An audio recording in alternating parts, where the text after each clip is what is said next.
బందర్ ఎలా ఉన్నారు?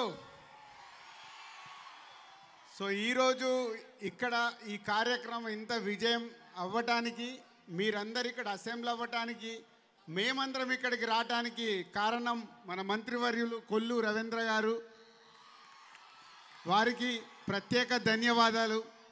అలాగే ఇక్కడికి వచ్చిన తర్వాత తెలిసింది, నిన్నే మన ఏపీఎస్ ఆర్టీసీగా ప్రమాణ స్వీకారం చేసిన మా మిత్రులు నారాయణ గారు, మేము చాలా క్లోజు, పోతే ఇప్పుడే ఇక్కడికి వచ్చాక కలుసుకున్నాం.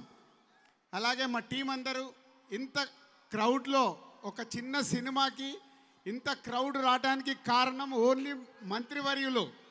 ఆ మంత్రివర్యులకి ప్రత్యేక ధన్యవాదాలు మా యూనిట్ తరఫున.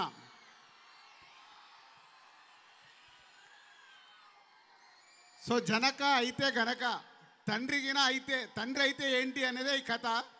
సో ఈరోజు ఈ సినిమాని విజయవాడలో ఇందాకే మ్యాట్నీ షో పబ్లిక్కి షో వేసి ఇక్కడికి వచ్చాం. ఆల్రెడీ చూసిన వాళ్ళందరూ సూపర్ హిట్ అని చెప్తున్నారు. సో 12వ దసరా రోజు 12th రోజు మీరు అందరికీ వరల్డ్ వైడ్గా సినిమా రిలీజ్ కాబోతుంది. ఇక సుహాస్ మీ జిల్లావాడు, ఎక్కడో మీలో ఉండేవాడు ఈరోజు స్టేజ్ మీదకి వచ్చి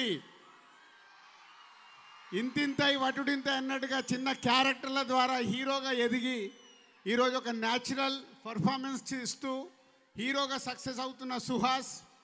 అలాగే ఈ సినిమాకి కొత్త దర్శకుడు సందీప్, సంకీర్తన, ఇలా అందరూ కొత్త వాళ్ళతో దిల్ రాజు ప్రొడక్షన్లో నిర్మించిన ఈ సినిమా బలగం లాగే ఈ సినిమా కూడా పెద్ద హిట్ కాబోతుంది.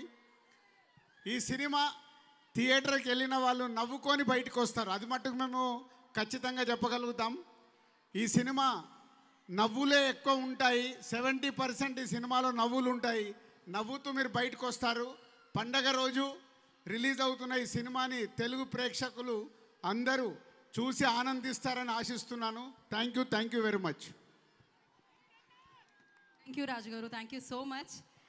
అండ్ మరి ఇప్పుడు ఆలస్యం చేయకుండా డైరెక్టర్ సందీప్ గారిని మాట్లాడాల్సిందిగా కోరుకుంటున్నాము. సందీప్ గారు ప్లీజ్.